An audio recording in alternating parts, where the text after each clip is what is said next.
Welcome to the Deep Dive. We're the place where we take a whole stack of information, pull it apart really, and find those crucial nuggets of knowledge just for you. Today, we're diving into what honestly many people call the secret to getting massive wealth, real lasting success. It's a philosophy that's influenced millions, truly, for decades now. We're unlocking the powerful principles from Napoleon Hill's classic, Think and Grow Rich. Now, this book came out way back in 1937, and it's sold over 100 million copies. Just incredible. It really is. And what's so fascinating, I think, is that Hill wasn't just, sitting in an armchair theorizing. He spent more than 20 years actually studying, really meticulously, over 500 of the most successful men of his era.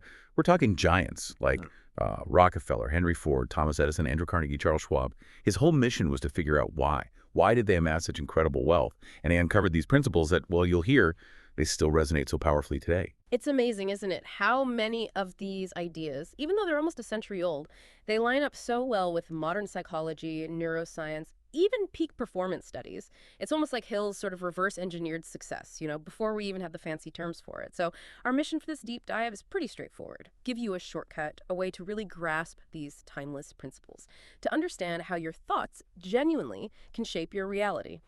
And maybe, just maybe, your bank account too. Okay, let's get into it. The core secret Hill found, the idea that runs through everything he taught, is actually quite simple on the surface. You become what you think about most of the time. Now, some people hear that and, they might just think, oh, positive thinking, which, let's be honest, sometimes gets a bad rap, maybe seen as a bit too simple. How does Hill's philosophy, especially with these really specific steps he lays out, how does it go beyond just wishing for things? That's a really important distinction. Hill always emphasized thoughts are things, right? And powerful things at that, when they are mixed with definiteness of purpose, persistence, and a burning desire. So this isn't just vague manifestation stuff. Hill was tapping into something we now understand much better, scientifically. Your brain's reticular activating system, the RAS. When you focus intensely, really laser focus on a definite thought or desire, your RAS acts like a filter. It literally primes you to notice opportunities, resources, things aligned with that thought. Things you'd otherwise just miss. It's not magic, not really. It's neuroscience. It's intentional focus. If you don't first see the riches in your mind vividly, how can you ever expect to see them in your bank account?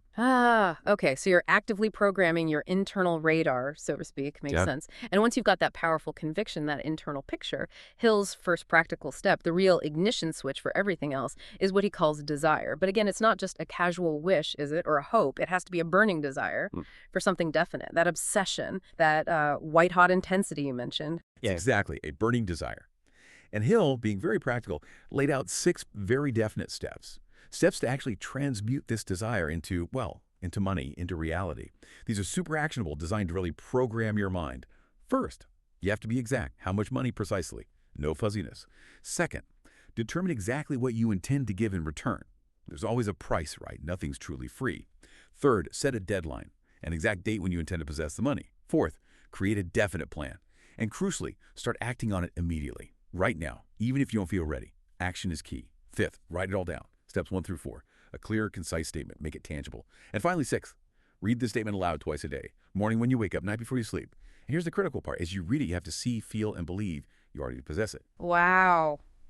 Those 6 steps, they really turn a vague wish into something solid, don't they? A blueprint, almost. And backed by that emotional charge you mentioned, that daily reinforcement, the feeling part. That sounds like it's really reprogramming your subconscious mind, making success almost inevitable if you stick with it. And this is where it gets really interesting, right? With the stories that show this power. Like Edwin C. Barnes and Thomas Edison. Barnes had this, burning desire, clearly, to be Edison's partner, not just some employee. He shows up in New Jersey, no appointment, nothing. Takes a low-level job. And for 5 years, 5 long years, he's working, not in the role he wants, but he keeps that desire alive, right? He persists. Then, boom, an opportunity. Selling Edison's Ediphone. Others thought it was impossible to sell. Barnes jumps on it, comes up with his own plan, and through pure willpower and that plan, he actually achieves his goal, becomes Edison's partner. It wasn't a wish for him. It was absolutely an obsession. That Barnes story, it really shows the power of just that singular focus. It makes me think of other examples like historical figures who basically left themselves no escape route. Is that the burn the ships idea? Is that what Hill really means by burning desire? Where you just commit so fully that going back isn't even thinkable? Oh, absolutely. That's a perfect analogy. Think about that ancient warrior landing on enemy shores, totally outnumbered. He orders his men to burn their own ships. The message was crystal clear. We win or we perish. There's no going back. That state of mind, eliminating any possibility of retreat, that is essential for a burning desire. If you connect that to the bigger picture, that kind of intense commitment, that no turning back mentality, that's precisely what ignites your subconscious. It drives that relentless action you need for huge achievements. It forces you out of your comfort zone because, well, the alternative is just unthinkable. It's all or nothing energy. That kind of commitment, it sounds, well, transformative, definitely, but also incredibly hard to keep up, right? Especially when things get tough, when doubts start creeping in. How does Hill suggest we actually build that? How do we cultivate it? Is there a practical technique for building that inner belief? There is. Because desire is the engine, yeah, but what fuels it? What keeps it going through the inevitable bumps in the road? Hill says it's faith. And for Hill, faith wasn't passive hope. It was an active, unwavering belief. A conviction that you will achieve your desire, even when you can't see the whole path yet. It's a state of mind you actively cultivate. Complete trust, complete confidence in your vision, in your ability, especially when things look bleak. So it's more than just believing. It's knowing, almost. Deep conviction. Precisely. Conviction. Think about Charles M. Schwab and J.P. Morgan. Schwab had this audacious idea, right? Unite all these competing steel mills. Yeah. Huge undertaking. He needed massive capital, and he needed the blessing of the most powerful financier around, J.P. Morgan. Now, plenty of people had tried and failed to impress Morgan, but Schwab, his absolute faith in his idea, in himself, during that presentation, it just astonished Morgan, and that led directly to the creation of U.S. Steel. That's faith in action. Not just knowing your stuff, but believing it deep down. That's a fantastic example. And it flows right into the next principle, number 3, autosuggestion. Hill calls this the way to influence the subconscious mind. So if faith is the goal, is autosuggestion the how-to? Exactly. Think of autosuggestion as, well, self-suggestion. You're consciously, deliberately feeding your mind specific thoughts. But crucially, thoughts mixed with strong emotion, with belief. Your conscious mind, it's like a gatekeeper, right? It filters things. But thoughts charged with emotion, they can bypass the filter and get straight into the subconscious. And once they're in there, the subconscious works tirelessly, 24/7, to manifest those thoughts into reality. It's like giving firm, emotionally charged instructions to your inner self, practically. You keep using that written statement of desire we talked about. And as you read it, you visualize, you feel yourself already having achieved the goal. You do this religiously, twice a day. That makes total sense. It reminds me of that common experience, like when you get a new car, maybe your first car, suddenly you start seeing that exact same make and model everywhere, right? On every street. Before, you probably never even noticed them. Your subconscious, because of that new emotional connection, it gets tuned to notice that specific thing. Autosuggestion seems to work the same way for your goals, helping your RAS spot those opportunities. Perfectly put. Your mind is like fertile soil. Autosuggestion is you deliberately planting the specific seeds you want to harvest. Okay, so we've got the inner game covered, the desire, the faith, the autosuggestion to program the subconscious. But Hill knew that wasn't the whole picture, right? You need external stuff too. Tools, support. Which brings us to specialized knowledge, principle 4. Hill argued that just general knowledge, knowing a little about a lot, isn't that useful for making money. Instead, you need organized, specialized knowledge, deep expertise in a particular niche. But here's the question. Do you have to personally have all that deep knowledge yourself? Great question. And the answer is no, not at all. Which leads us perfectly into another really powerful principle. Number 9, the power of the mastermind group. Hill was very clear. You don't need to be the expert in everything. Look at Henry Ford. Left school at 15, right? He became one of the richest men ever. Not because he knew everything about engineering or manufacturing, but because he was smart enough to surround himself with people who did. Highly specialized experts, or Andrew Carnegie, the steel guy. He openly admitted he knew next to nothing about the technical side of making steel. But he found all the specialized knowledge he needed for manufacturing, for marketing, everything through the people in his mastermind group. Okay, so define that for us. What exactly is a mastermind, according to Hill? Hill's definition is pretty specific. A coordination of knowledge and effort between 2 or more people who work in a spirit of harmony for the attainment of a definite purpose. A spirit of harmony. That sounds lovely. But, anyone who's worked in a team knows harmony isn't always easy, especially with strong personalities or different ideas. Did Hill talk about how to actually build and maintain that harmony? Are there, pitfalls he warned about with masterminds? Oh, absolutely. He stressed that the spirit of harmony is critical. It's not optional. He warned that any discord, any friction among members, could actually neutralize the group's power. He described the mastermind as creating a kind of third mind, this synergistic energy that emerges when two or more minds align harmoniously. This third mind is way more powerful than the individual minds, but only if there's harmony. So he recommended things like regular meetings, having really clear roles, mutual respect, and above all, everyone being totally committed to that single definite purpose.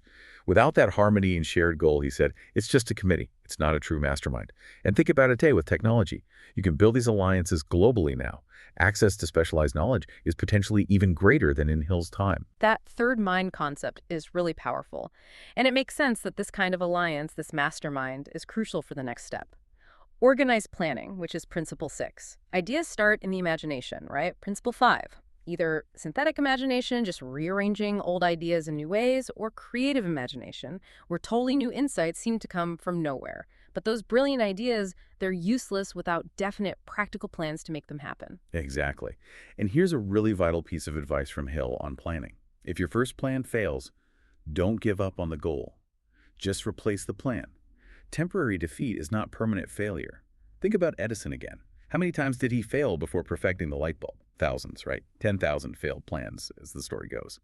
He understood that failure just meant something was wrong with the plan, not the goal itself. You have to be willing to adapt, to pivot, to persist until you find a plan that actually works, because the goal is still achievable. And that ability to keep adapting plans like Edison did, that seems to rely heavily on a couple more key things Hill talked about. First one, decision, principle 7. Edison wasn't just persistent, he was decisive, right? Decisive about ditching plans that didn't work instead of getting stuck in, indecision or procrastination, which can just kill momentum. So Hill says you need to reach decisions quickly, definitely, and overcome that common enemy, procrastination. Absolutely. Successful people, Hill observed, make decisions promptly. And then they change them slowly, if ever. They don't waffle. Think about launching a business, for example. You can get stuck in analysis paralysis forever, analyzing every little thing. That can kill a great idea before it even gets off the ground. Sometimes the ability to just make a call, make a decision with conviction, even if you don't have all the information, that's often more valuable than waiting for perfect clarity that might never arrive. Oh, I know that feeling. Analysis paralysis is real. So, okay, make quick, firm decisions, and then you have to stick with them, right? That brings us to persistence. Principle 8. This sounds like the real bedrock. Your insurance policy against failure. That sustained effort you need to keep the faith, keep the desire burning, even when you hit roadblocks. It absolutely is the bedrock. Persistence is often the only thing separating people who just dream from people who actually achieve big things. Remember that Henry Ford story about the V8 engine? Ford demanded an 8-cylinder engine cast in a single block. His engineers all said, impossible, can't be done. Ford's response, basically, produce it anyway. Stay on it until you succeed. I don't care how long it takes. Yeah. And they worked day and night. They kept reporting back. Still impossible. Yeah. But eventually they found a way. Because Ford persisted. Hill's point was, no one is truly defeated until they accept defeat as reality. Wow. That story. It makes me think of the flip side, too. That really sad story about Darby and his uncle, the ones who stopped digging for gold. Just 3 feet away. Yeah, just 3 feet from a massive vein of gold. They just quit. That story really sticks with you, doesn't it? It puts giving up in such stark relief. It really does. That lack of persistence, it can literally be the difference between total failure and unimaginable success. It's that sheer, unwavering will to just keep going, keep pushing, even when everything inside you wants to stop. Now, Hill also explored something pretty fascinating, maybe a bit controversial sometimes. Sex transmutation, principle 10. He argued that sexual desire is the most powerful human desire. That sounds intense. What did he mean by transmutation here? It's not about suppression, is it? No, definitely not suppression. That's a key misunderstanding. He meant transmutation, consciously redirecting that incredibly intense energy. The energy that drives so much ambition, so much creativity, redirecting it away from purely physical expression and channeling it into your creative work, your business goals, your definite purpose. Think about the incredible focus, the drive, the sheer energy you can bring to a major project or a big vision when you harness that powerful primal force. It's about taking that potent internal energy and using it to supercharge your willpower, your imagination, your persistence. He believed it could even lead to genius. It's about recognizing that power and giving it a higher outlet, a constructive purpose. That's a really different perspective on it. Interesting. Okay, so all these principles, they ultimately tie back to the mind, don't they? The incredible power within our own heads. Hill broke this down further into three more elements. First, the subconscious mind. Principle 11. Right. For Hill, the subconscious mind is like the conduit, the link to what he called infinite intelligence. It absorbs thoughts, especially those mixed with strong emotion, positive and negative. It doesn't judge, it just accepts and works to manifest what it's fed. Then you have the brain, principle 12. He saw the physical brain as like a broadcasting and receiving station for thought energy. It's the hardware that the conscious and subconscious minds run on. Okay, so a powerful thought charged with emotion gets broadcast by your brain, and your subconscious receives it and starts working to make it real. And then right at the top, the peak of Hill's philosophy is the sixth sense, principle 13. What's that about? The sixth sense, that's your intuition. That gut feeling, that hunch, it's your creative imagination connecting with, well, Hill called it the ether, basically, the universal intelligence, the collective consciousness, maybe. It's your highest form of wisdom, really. It's where true inspiration strikes, where solutions to tough problems seem to just appear out of nowhere. But Hill believed it only really functions when all the other principles are working together harmoniously. So we have all these amazing mental tools, these principles for achievement. But, there's always a catch, right? Before we can fully use them, Hill identified these internal roadblocks, the six ghosts of fear, the stuff that holds us back. Exactly. These basic fears, the fear of poverty, fear of criticism, fear of ill health, fear of losing love, fear of old age, and the fear of death. Hill argued they exist only in your mind, and conquering them is absolutely essential. He called fear, indecision, and doubt the three enemies that shut down your sixth sense. They disconnect you from that infinite intelligence. So this really brings it back to you, the listener. Which of these fears might you be letting dominate your thinking right now? That's a heavy question, but fear can feel so real, so deep-seated. Did Hill offer specific ways to actually fight these fears beyond just acknowledging they exist? Like, are there anti-fear affirmations or auto-suggestions? Well, his core strategy was rooted in the idea that you can control your own mind. Therefore, you control your destiny. The main way to overcome fear is to constantly, consciously keep your mind occupied with your definite chief aim, your purpose. Back it with that burning desire, fuel it with faith. There's simply no mental space left for fear when your mind is fully engaged in pursuing your positive goals. He called it thought control. You deliberately, actively replace fearful thoughts with positive, purpose-driven ones using auto-suggestion. It's not passive, it's a daily, active practice. Mental vigilance. Okay, so wrapping this all up, what does this mean for you listening right now, navigating your own path, your own ambitions? How can you take these ideas and actually apply them? I think Napoleon Hill's whole philosophy serves as this incredibly powerful reminder. Your dominant thoughts, the ones you feed with burning desire, reinforce with faith and auto-suggestion, support with the right knowledge and a mastermind team, and then act upon with clear plans, decisive action, and just relentless persistence. Those thoughts genuinely do shape your reality. It really boils down to taking complete responsibility for your own mindset. Because whatever you consistently feed your mind, positive or negative, that's what it's going to give you back in terms of results. Yeah, this deep dive really makes it clear, doesn't it? Achieving real success, building wealth, it's not about luck or just vaguely wishing. It's a deliberate process, a systematic way of cultivating your inner world, your thoughts, beliefs, desires, and then aligning that inner world with consistent, determined action out in the real world. It really is a roadmap. So here's a final thought to leave you with. He'll use this analogy. If life is like a checkerboard and your opponent is time, what move are you going to make right now today to start turning your deepest desire into your biggest achievement? Because, as Hill powerfully suggests, there might be no penalty for creating a desire, but the ultimate price for having no definite desires, no driving purpose in life. Well, that price is often failure. Definitely something to think about as you reflect on this deep dive. Thanks for watching the Food Talk podcast. And don't forget to like this video and subscribe to our channel. See you in next video.